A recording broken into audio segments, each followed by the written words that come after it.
They want to know about my father and my mother. Yeah, how did they meet? Well, my father, I'll tell you, they were both born within a year of each other, 1895 and 1896. Okay.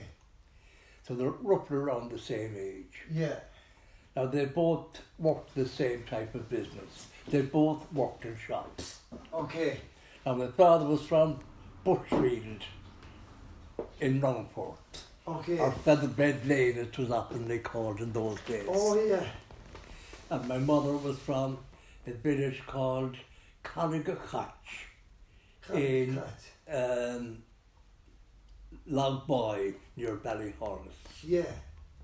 But they moved, the McDonald's said they moved from Carrigacoch and got a new holding land in Killernan in Kilmaine. Okay. But my mother never really lived in Killernan. Okay. As far as So I know. she was born above in... She was born in Carrigacoch, Yeah. Logboy. Yeah. And she worked in drapery shops as a young girl, as a Okay. young person. That she worked down in Tipperary at one stage, Yeah. but mostly in Ballyhorris. Okay. And my father worked in shops in Claremorris. Okay.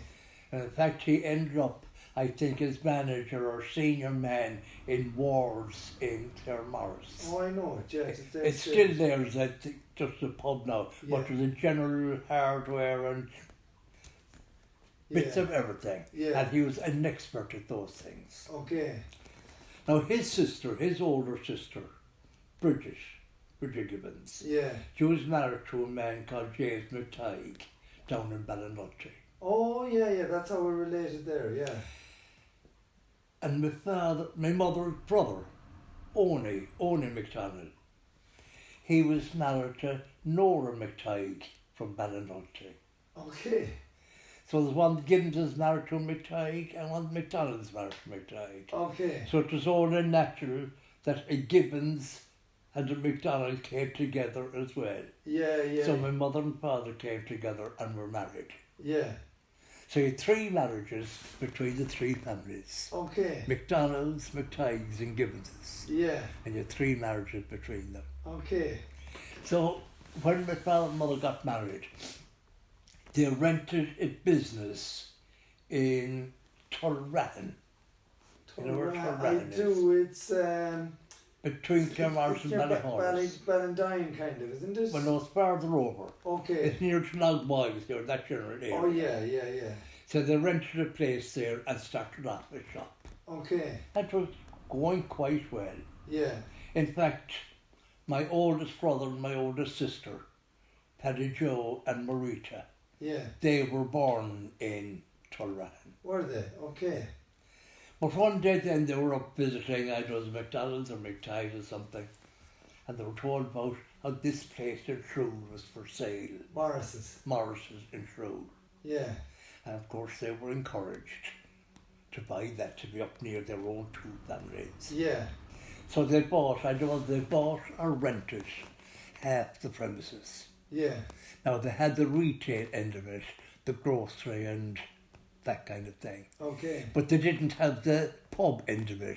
Okay. Not for the first year or 2 anyway. Right. So But then Morris's, they weren't great businessmen around, and there were 2 brothers in it. yeah. There was Arthur and I don't know what the other brother's name was, Yeah. but they weren't much good for anything. And they had relatives, I think, down in Clonmel. So they packed up and went down to Clonmel, and my father and mother, they bought the whole premises. They bought the other half. Yeah. Bought the other half. Then my father was a great businessman, an unusual businessman. Yeah. So he started off with his grocery and bar, and extended until there was absolutely nothing that he didn't have in the premises. He had everything, trashers and... Every possible thing, all kinds of machinery, fertilisers, building materials, tea and all the everything, groceries groceries, paints, decorations, wallpapers, all kinds of drapery, Yeah. men's wear, women's wear, children's wear, boots, shoes, absolutely everything. Yeah. If there's anything in the world you wanted, Gibbons had it. Yeah, just a place to go. He was agent for the different machinery companies around England and Ireland, Wow. importing the stuff and Yeah. I did a wonderful, fabulous business. Yeah. A wonderful business. What year was it? Because Dell was born there in 26. Dell was born in 1926. And she was the first one who was born in Shrewd. So they came the And year... Paddy Joe was born in 1923 Yeah. in Tulrahan. Yeah. Maurice was born in 24-25 Yeah. in Tulrahan. Yeah. And Dell was born in April 1926 in Shrewd. Okay. She was the first one born in Shrewd. Yeah. So the business absolutely flourished Mm. until the time came when little rural businesses, they're kind of gone every place now, you know. Yeah. But the wool, what happened with yes. the wool? That was He was a huge wool dealer. He bought the wool from the farmers all over Shrewd, Kilmaine, Hertford, Carterstrand areas. Yeah. Now, he didn't export wool, Okay. but he was a major supplier to the major exporters of wool. Okay. Yeah. And I remember at times there were as many as 200 packs of wool. Mm. Now, a pack of wool was nearly a half a ton. Yeah, they're huge. They're as big They as were this huge, one nearly. huge, Yeah. huge. In fact, they were so big that 7 of them, a lorry load was 7. Mm-hmm. 7 could fit on a truck. Yeah. 4 on the bottom and 3 On top. on top. Yeah. Maybe another 1 or 2 on top, but that might be too Yeah. high. So he did all that, all kinds of fertilizers, grain, Yeah. dealt in everything, bought everything and sold everything. Mm. He was the hub of the South Mayo area nearly in business. And the whole green across the street from Gibbons, he would have had machinery and Well, different he things didn't there. own the green, of course. Did he not? No, No. no. No. Didn't own the green. The green is a public thing. Yeah. It's county council. Yeah. But he used the green for displaying the farm machinery. Yeah. And I remember as well the gates. Mm. Remember when he was getting gates, supplying to farmers, there might be as many as 100 gates there. Mm. Let's say 8 foot, 9 foot, 10 foot, 12 foot gates, you know, Yeah. all lined up. Yeah, yeah, And yeah. all the farm machinery, usually most of Pierce Yeah. machinery. There was Pierce's from Wexford. Yeah. Then there was another Wexford company as well. I forget their names. Then there was Blackstone, and there were quite a number of different companies, English and Irish. So that was a very busy place. So when you were growing up. Oh, it was a very, very, very busy place. Now, there might be as many as 4 or 5 people employed in the shop as well. Mm. I remember one particular man now, Eamon Spellman, in the draper section. And he was a superman in the drapery. Mm. And the fabulous business he did. It was often said that on a Saturday night, he might have as many as 5 or 6 people there getting them measured up for new suit lengths. Mm. They'd sell all suit lengths and all that, maybe to 5 or 6 people the one night. Wow. Like people came up from all over South Mayo nearly and not to buy their Get their suits and their draperies. Yeah. their drapery and all that. Wow. Wow. And they always had maybe 2 or 3 apprentices there then as well. Yeah. There was always a yard man or a store man, Yeah. you know. Yeah. There'd be maybe a bar man or between the grocery and the Yeah. bar. And was the bar quite small that time, compared to, we'll say, where it is now? Well, it's nearly, Like you'd have. oh yes, it was much smaller, but bars were in those days. I remember that. Because Yeah. women didn't go into bars in those Yeah. days. Yeah. It was Yeah. kind of men only. Yeah. Occasionally, all right, women might come in, but there was a little corner where they'd be allowed to sit at the corner. Yeah. But the women wouldn't go up to their counter or anything. No. And they'd sit at the corner and the husbands would bring down the drink to the men. But Yeah. that was a rare thing Yeah. for women to be in a pub. Yeah. Yeah. Yeah. The pub wasn't what it is now, where like Which was in at the back. so central to society. You know where the shop entrance is now? Yes. Where the old shop entrance. You went in there and the grocery was on the left. Okay. The draper was on the right. Yeah. And hardware was every place. Yeah. Most of the small hardware was just down below the grocery. Okay.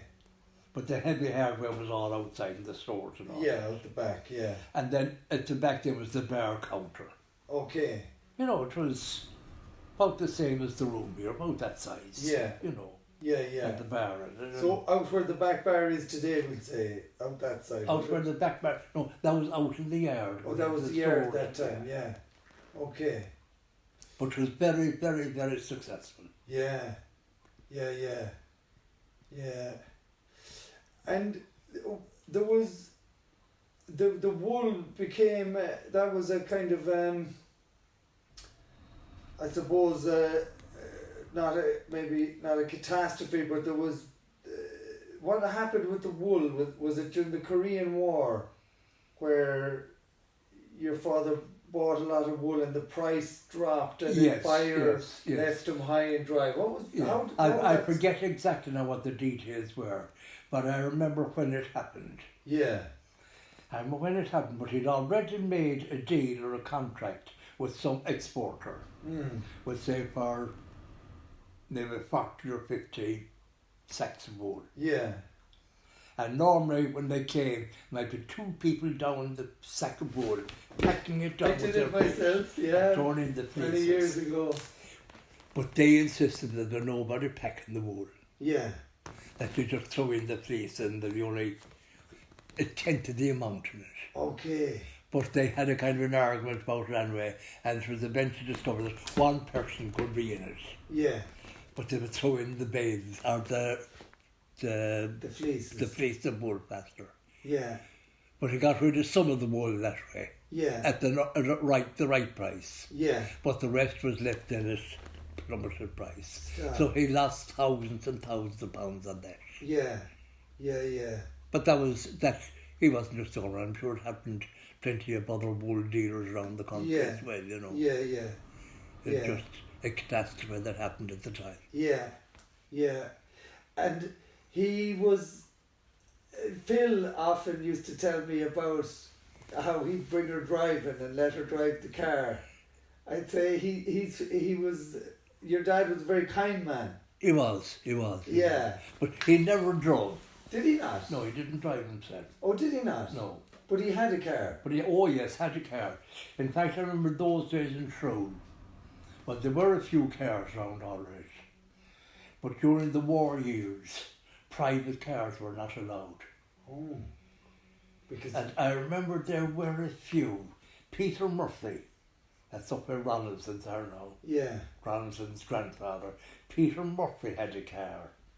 Yeah. Ned Mullen, that would be Frankie Mullen's granduncle, who owned the pub. Oh yes, across the road. And the big house across the road. Yeah. He had a car. And I think Malachy Craddock, that was Jack Craddock's father, had a car that was in the drapery place. But they were up the road, they weren't allowed to use. Oh, Tedderson's had a car as well. Okay. But they weren't allowed using. They were locked up all during the 4 years. Because of the shortage of petrol. Yeah. But Hackney cars were allowed. Right. So a taxi service, basically. Or Hackney cars. Yeah. And there were two in Shrewd. Okay. My father had one. A big Ford V8. Well, a Chev first, a big Chevrolet. Yeah. I said,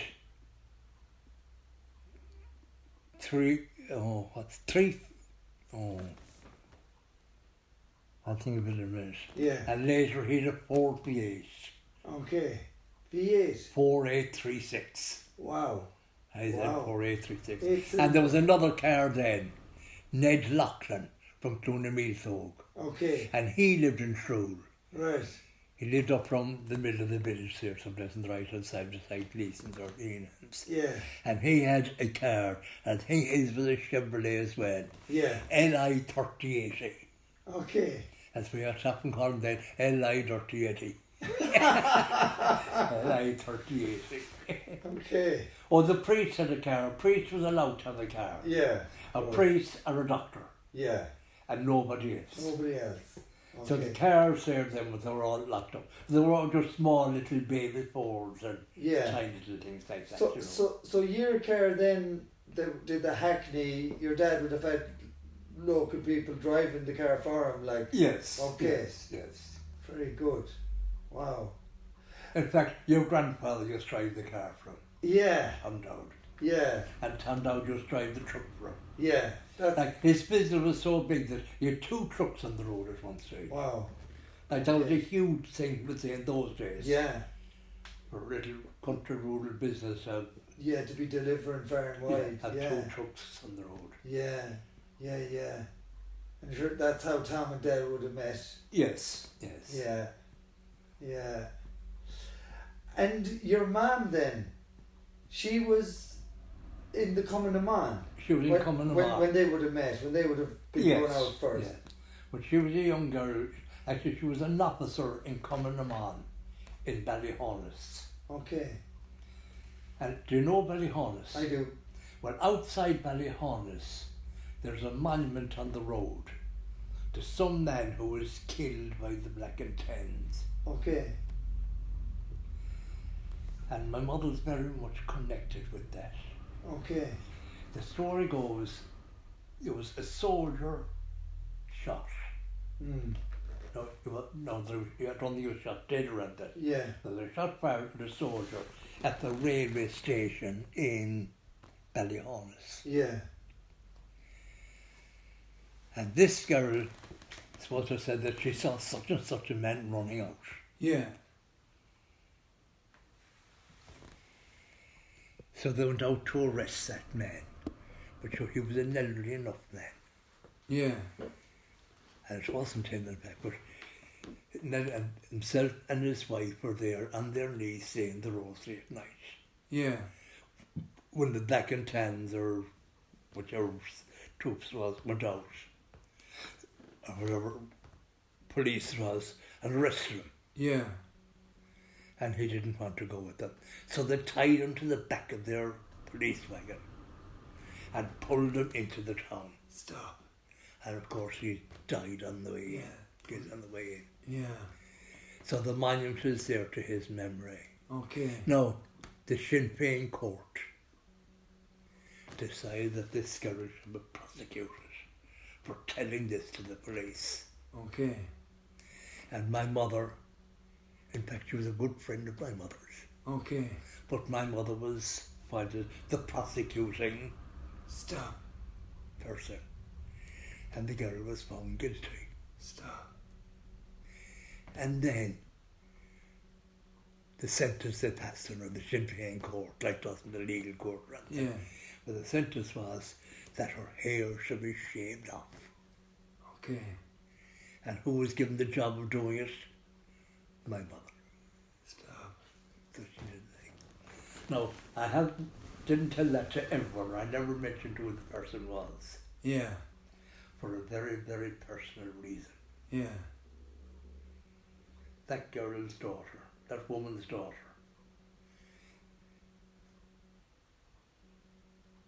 was married to a great friend of mine. Okay. And I knew her very well, and a lovely person she was.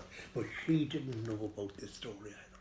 Yeah. She never knew about it. I think. Yeah. But I never discussed who she was about that. Yeah. Okay. So that was my mother in coming on. That was a tough one. It was. Yeah. Yeah. And would she have been... Then the background 1920, we'd say. Yeah. And so she got married then a year or two later.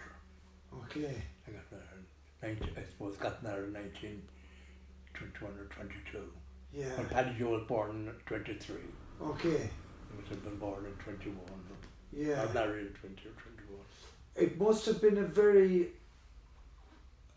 unusual time, a very exciting time to be that age, you know, to be going out, getting yourself set up in the world in the middle of a revolution. Yeah. And, you know, meeting your It was, but again, you said, I didn't know that because all things had changed when I was born in 1938.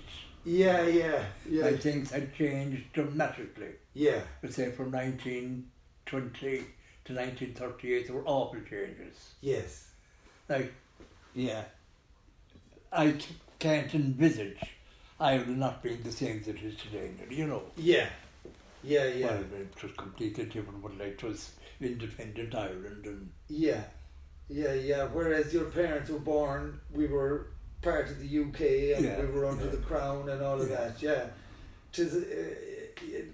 They must have witnessed such change in their lives. Yes. Huge change, and down to, you know, when they became grandparents, like the world that your children and my mum were born into, like, that was so different from the world that they knew as young people. Yeah. It's amazing. It was wonderful the changes that came with it in that 100 years. Yeah. And I think one of the greatest changes came about by one man who is, I think, the most forgotten man in Irish history. I think he's about a great-great-granduncle of Marcella's. The man who founded the Land League. Now, you know who founded the Land League? The Daly. Yes, James Daly. Yeah, Castlebar. Well, he was in Castlebar. He was editor, or he owned the Connacht Telegraph. Okay. And he also owned the Imperial Hotel. Yes. In Castlebar. That's where the Land League was founded. Yes. And he founded the Land League. Yeah. But of course he was a very, very busy man. He had his newspaper to look after. He was editor as well as owner. Yeah. He had his hotel to run. Yeah. But he had a great friend, a man called Charles Stewart Parnell. Yeah. And Parnell was the same mind, the same thinking of him. And Parnell said, well, I know a young fella, he says, and my old lad in Brecht, who was in England, who had a very, very serious accident in England, lost his arm in England. Yeah. A young fella. And he's gone into politics, and a young guy called Michael Davitt from Straight. Yeah. So he introduced Michael Davitt to James Daly. And Michael Davitt is the organiser. Yeah. James Daly founded the organisation, but he got Michael Davitt in to do this and do that. Do the running of it, the running. And that's how Michael Davitt became known as the father of the Land League. Yeah. It was James Daly who founded the Land League. And it was one of the greatest concepts in modern Irish history. It's amazing because... Well, their big concept was the 3 F's. Fixity of tenure, fair rent, and freedom of sale. In other words, that people could own their land. Yeah. But up to then, they couldn't own. Yeah. They had either permission to use it or live on it, but they couldn't own it or they could be evicted at any time. But the 3 F's, the fair rent, fixity of tenure and freedom of sale, it meant that the Irish people owned the Irish country. Yeah, and you know, it's massive. Like I wouldn't have realised it, how unique we are till, you know, in other, like in Spain, you know, where their revolution in the 30s failed when Franco came, you know, and when you drive through the countryside, you're just driving past one person's estate a lot of the time. You know, even it mightn't look like an estate. The whole concept of the Land League was so unique. It was really Ireland for the Irish people. And they achieved that. They did, yeah. You know, it would never have been done fully on a military basis or anything like that. It was in the whole concept of the people to become the owners of their land. And it worked. Yeah, did work. Yeah. And the next greatest thing, I think, in Irish history, well, no, actually it happened before that, was the founding of the United Irishmen. Not the United Irishmen as we kind of think of them today. When we think the United Irishmen today, we think of the fellas who fought in 1798. But no, that wasn't the concept of the people who founded the United Irishmen. It was really founded, mostly founded, by Northern Presbyterians.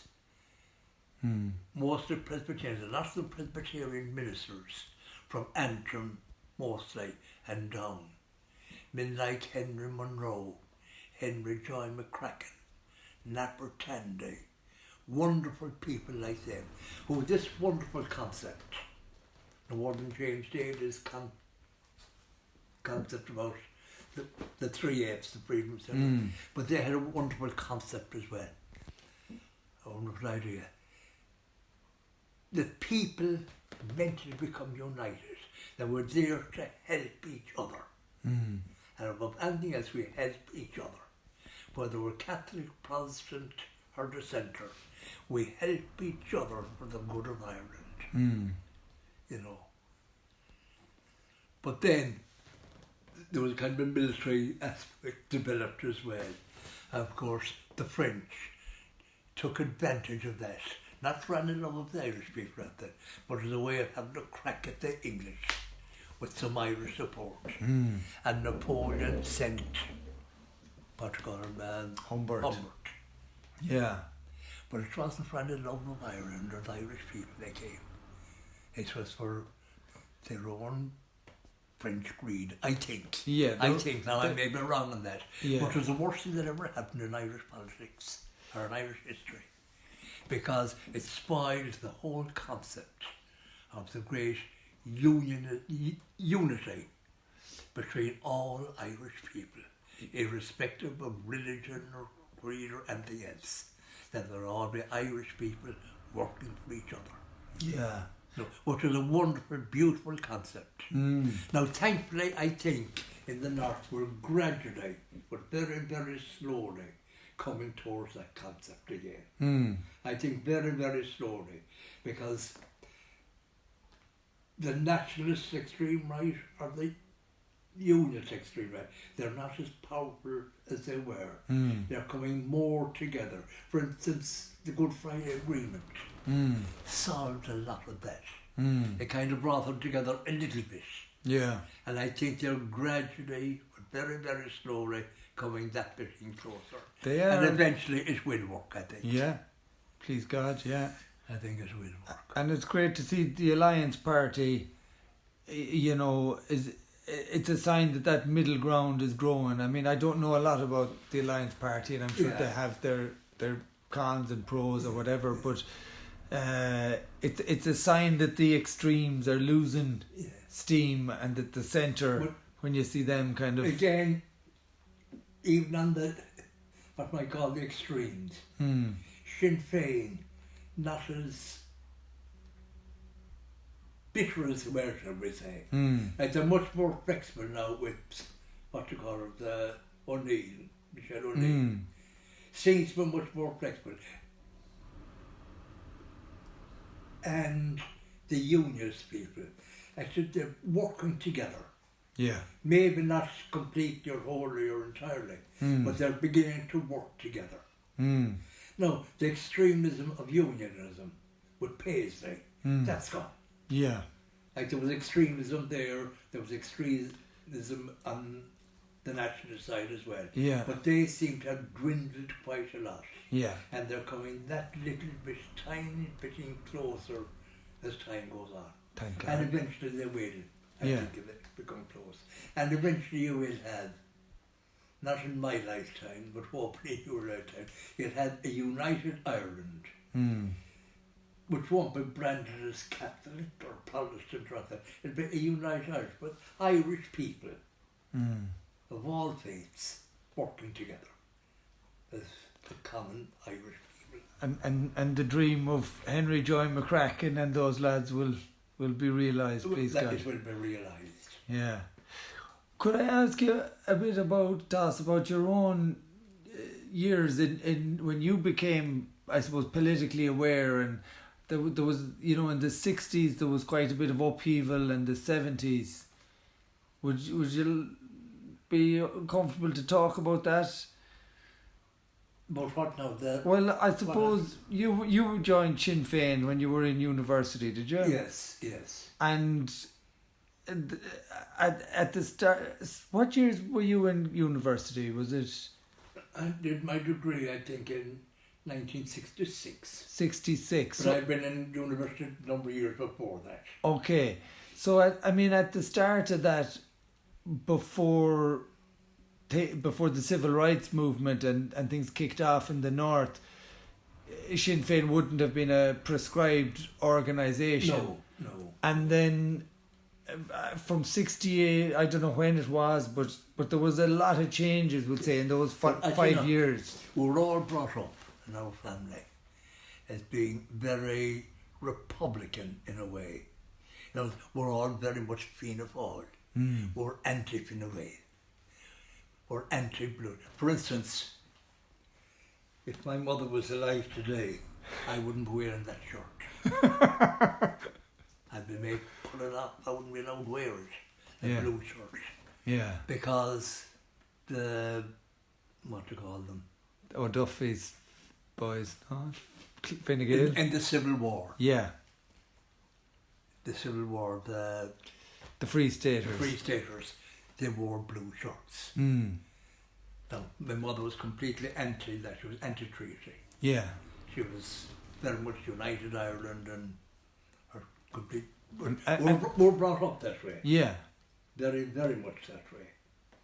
And tendency was all there. There was a lot of sympathy for Sinn Féin, IRA and things. So naturally, I was in Fianna Fáil first, would say, and it kind of drifted towards Sinn Féin. I don't know exactly how it happened. But it's once that I was in the Ard Corner of Sinn Féin. Okay. But never that much involved. Yeah. Yeah. So I was never involved with the IRA or anything like that. Yeah. But that's where my sympathies were for quite. But then with that things changed and things moved on, and yeah, I'd still be inclined to support Sinn Féin. Yes. Yes.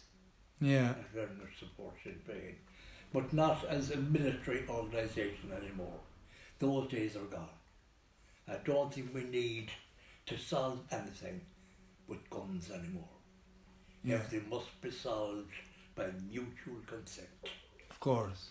Yeah. And again, that goes back to the concept of the United Irish Way. Solve everything, but by mutual consent and by friendliness and by helping each other.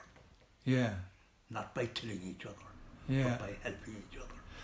But, I mean, it's great to see these things are happening now in the 20 years from Good Friday or 25. Yeah. But, you know, when I think back to 68 and, you know, like, because I obviously would have strong Republican feelings myself, and, you know, if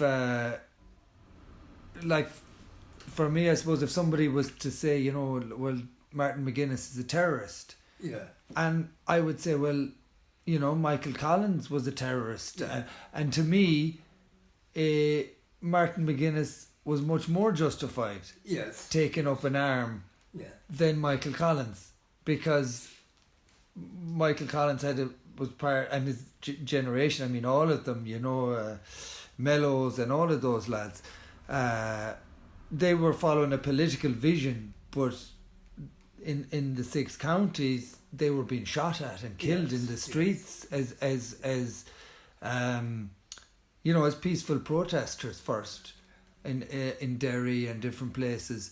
And so in a way I would say, well, who's the terrorist there, because this person it's actually defence. The other person is an ideological, you know, when we put these guys on pedestals and say they're heroes, and we push these people down and say they're terrorists. And again, it was done on the opposite side as well. Yeah. Where we put this man on a pedestal and put this man down. Yeah. The other side to the direct opposite. They did the opposite. But again, go back to the United Irish men. They stayed in the middle and came this way. Yeah. Rather than up and down. Come together and be friends and work with each other. And yeah, and that, you know, thank God that's what we can do that now. But what was it like, we'll say, as a young man, getting involved in politics, and then, you know, seeing the civil rights movement start in the north, and then watch it. It must have been horrific to see how things turned in you know, 67, 68, 69. I think that after the partition of Ireland, that the people in the north became very much us and them. You know, the nationalists and the unionists, they became very, very bitter. Much bitter than it ever had been in most of the country, and much more bitter than it had been up to that. But then when they were there, divided down the middle, near enough 50-50, say 60% and 40%. And the 60% dominating over the 40%. The 40% hating the 60%. You know. Yeah. It was an awful mistake, I think. It was. It was. Yeah. The seeds of all the so followed. I can see De Valera's point at the time. You know, of rejecting it. Even though I don't agree with the idea of having gone to civil war over it, but... Yeah. There was... war like that doesn't solve anything. No. But keeps bringing me back to the United Irishmen. Yeah. The solution to everything is there in friendship and kindness and help for each other. Yeah. It was a great vision. Yeah. Oh, the bin nice. I would have heard in the head is Marcella Limley gone. She wasn't here an hour when they decided to go up for a spin. And I thought they were just going down the street. I don't know. Should they probably met somebody? Because Marcella wasn't dressed up or anything, you know. Yeah. Apart from the political side of things, like, you would have seen great changes, you know, since... What year did you come here to Lahardon? 67. 67. So you were straight out of college? Or? You were just finished in UCG then, or? Yeah, but I was married in 62. Oh, right, okay. I got married in 62. Okay. And we lived in Shrewd. Yes. And then we bought a place in Salthill. Yes. And we lived in Salthill for a while. We got between Shrewd and Salthill. And then I got my degree and moved down here. Yeah. And got the place in Salthill in my name. Yeah. And got a job teaching. In the tech? In Ballina. On Ballina. I think in September, October. The tech didn't exist then? It did. Oh, did it? It did. It was a year or two old, but the fella who was the Irish teacher, it was a friend of mine. I can't even remember his name. He came one day and told him that he was moving stuff to sets. So I went up to Castlebar, up to the CEO, and said I'd like to be transferred out to Crossmarina. So I said, right, Monday morning I start in Crossmarina. So I moved out to Crossmarina. And there were only about 5 or 6 at the time, 5 or 6 teachers. Yeah. And Ben Mullet was the principal, Frank Gordo. And I had the job of doing all the timetables and all those. Who's this? Yeah, here. Well, hello.